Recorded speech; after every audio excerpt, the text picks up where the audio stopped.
You guys would probably be very surprised to hear how many people ask me if there's an advantage to running AMD Radeon cards on an AMD platform versus running a GeForce card on an AMD platform. And I can tell you guys now, before I actually finish running the benchmarks, no, there is not. The CPU performance times sort of the GPU performance multiplier, you know, factor in any bottlenecking that's occurring where one of them is not feeding the other quickly enough. That's pretty much how much performance you get. You know, PCI Express, this is, you know, an industry standard, and CPU performance is CPU performance, and GPU performance is GPU performance. However, for those of you out there who are running AMD-based systems, I've decided to do some Bulldozer benchmarks with the GTX 680 versus the Radeon HD 7970. So what I want to achieve in all of this is to give the AMD guys a good idea of how these two cards will perform. Now, I don't know what to tell you guys about this CPU. This is an FX-8150, which is some like weird CPU that doesn't seem to be existing anywhere. And I don't know if it's ever even going to be released. But what I've done is I've clocked it at 4 gigahertz, so that should be fairly equivalent to something like an 8150 in terms of performance in most games. 4 gigahertz is an easy overclock, so just bear that in mind. We're going to be comparing this AMD 8-core at 4 gigahertz to my stock speed 3930K platform. And then we're also going to be comparing this CPU performance with the 7970 to this CPU's performance with the GTX 680. So just bear that in mind in all of my results, and stay tuned here, guys.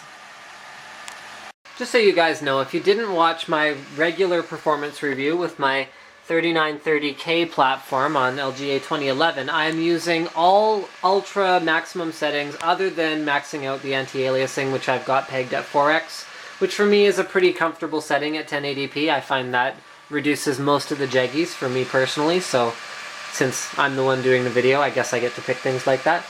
So yeah, we're at 1080p, we're at ultra or high or whatever they want to call it, settings across the board on all of these games, and here I go. So now I'm testing the GTX 680 on this same platform, and be prepared. Crazy stuff's gonna happen.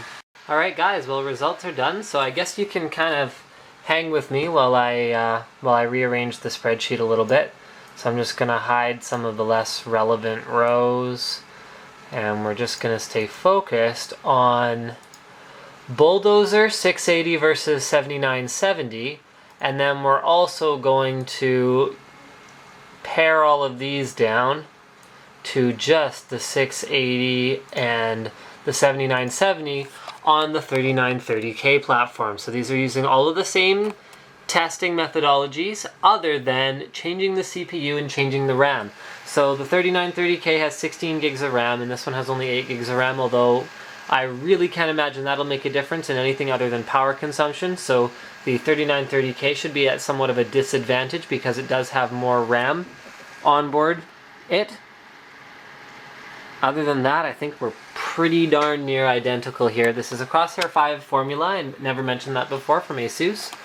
And I think that's pretty much it.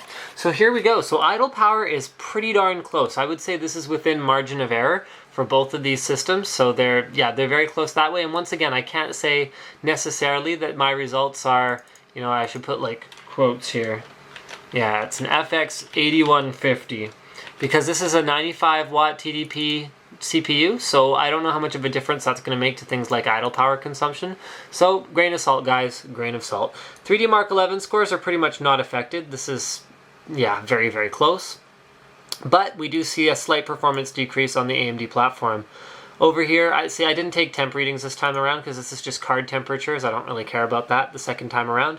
For Battlefield 3, you can see performance is pretty near identical across the two platforms. So in very graphically demanding games, you can often encounter scenarios where just because the CPU is slower doesn't mean that it will perform any differently in that game as long as you have the graphical horsepower.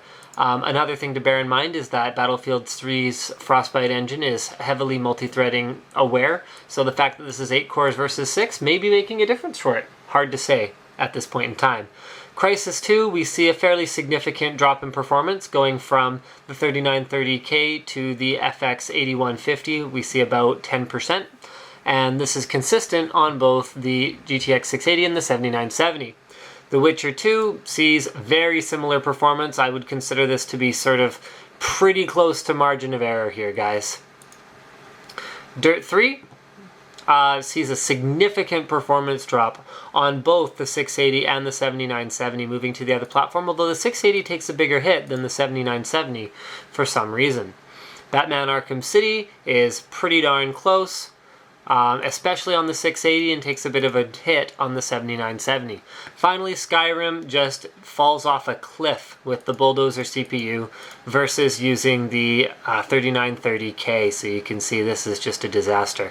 Overall, power consumption is fairly, higher on the AMD platform, pretty much across the board. So you can see that it must be somewhere in the CPU or the motherboard, probably the CPU, given that Bulldozer is a bit of a power hog. We are using more power than the 3930K, Intel's 6-core unlocked processor on the LGA 2011 platform. And I think that pretty much wraps it up. So in conclusion, no, there's no real advantage to pairing this with this, other than that you get this wicked matching color schemey thing going on with your red motherboard and your red AMD Performance Edition RAM and Radeon graphics card. I mean, that's cool, that's fine. And that is a perfectly legitimate reason, if you ask me, to buy one component over another. I'm totally shallow like that. But in terms of technical, practical reasons, there is no issue pairing up a GeForce with an AMD chip or a Radeon with an Intel chip. Thank you for checking out this episode of Linus Tech Tips. Don't forget to subscribe for more unboxings, reviews, and other computer videos.